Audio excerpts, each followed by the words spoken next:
আসসালামু আলাইকুম ভিউয়ার্স, কেমন আছেন আপনারা সবাই? আবারও চলে আসলাম আপনাদের সাথে শেয়ার করতে আরও একটি রেসিপি, ভুনা খিচুড়ি।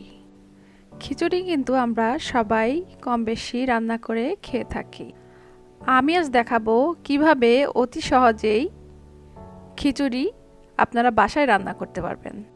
এবার দেখা যাক খিচুড়ি রান্না করতে আমাদের কি কি লাগবে।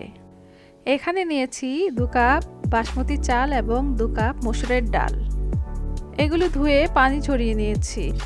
আরও নিয়েছি আধা বাটি পেঁয়াজ কুচি, 1 টেবিল চামচ আদা রসুন পেস্ট, 2 টেবিল চামচ লবণ, 4-5টি কাঁচামরিচ, 1 চা চামচ করে হলুদ, মরিচ, ধনিয়া এবং জিরা গুঁড়ো, তেজপাতা, এলাচি, দারচিনি, লং, গোলমরিচ। যথারীতি এবার একটা হাঁড়িতে 1 কাপ পরিমাণ তেল এবং তাতে দিয়ে দিব পেঁয়াজ এবং গোটা মশলাগুলো। এগুলোকে আমি একটু নেড়েচেড়ে ভেজে নিব। পেঁয়াজগুলি যখন প্রায় 60 কি 70% মতো ভাজা হয়ে যাবে, তখন আমি তাতে দিয়ে দিব ধুয়ে রাখা ডালগুলো।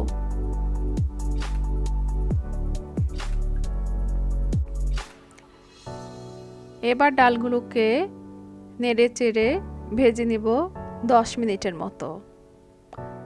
ডালগুলো আগে দেওয়ার কারণ হলো ডালগুলো আমি যখন ভাজবো তাতে আর কোনো কাঁচা গন্ধ থাকবে না।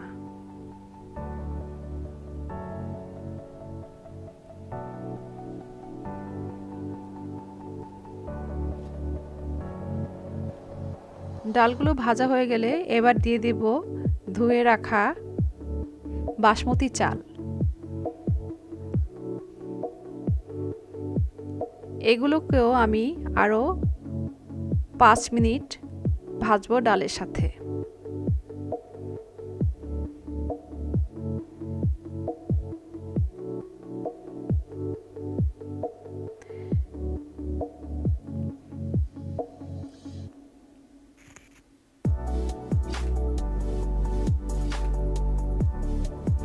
এবার তাতে দিয়ে দিব আদা রসুন পেস্ট এবং গুঁড়ো মশলাগুলো। আবার সবগুলো উপকরণ আমি একসাথে নেড়ে চেড়ে মিশিয়ে নেব আরও 2 মিনিটের জন্য।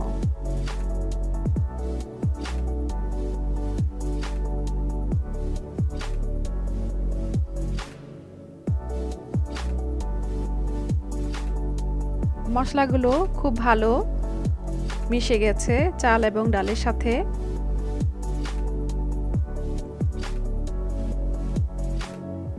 এবার তাতে আমি দিয়ে দিব আগে থেকে ফুটিয়ে রাখা গরম পানি।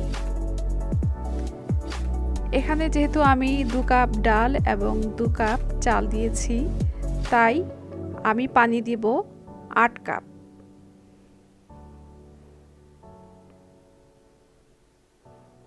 তাতে দিয়ে দিব 2 টেবিল চামচ লবণ, কাঁচামরিচ এবং 1 টেবিল চামচের মতো চিনি।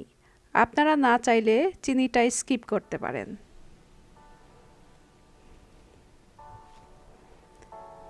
এখন আমি এই খিচুড়িকে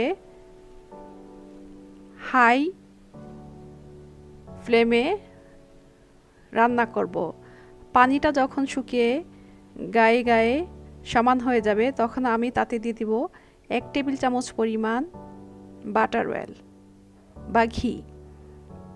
এটাকেও আমি খুব ভালো করে মিশিয়ে দিব এবং দিয়ে দিব একটি ঢাকনি।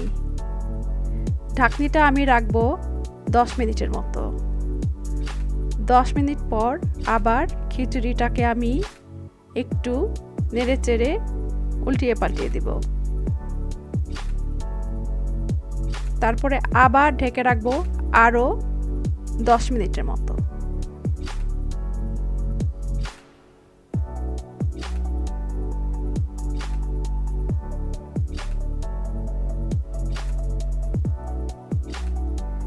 ঠিক 10 মিনিট পর খিচুড়িটা একদম কমপ্লিট রান্না হয়ে গেছে।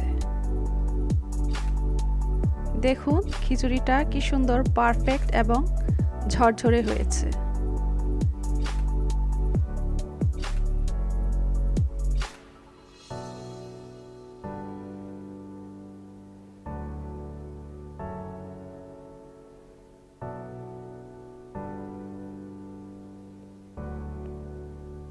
এখন আমি এটাকে একটি প্লেটে পরিবেশন করে দেখালাম।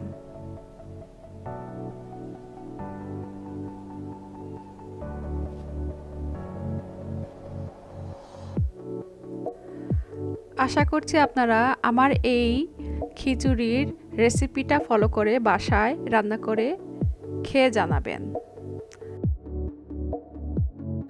আর আমার এই রেসিপিটা আপনাদের কাছে কেমন লেগেছে তা অবশ্যই কমেন্টস করে জানাবেন। আজকের মতো এখানেই শেষ করলাম। আবারও দেখা হবে অন্য কোনো সময়ে অন্য কোনো রেসিপিতে। আপনারা সবাই ভালো থাকবেন। আল্লাহ হাফেজ।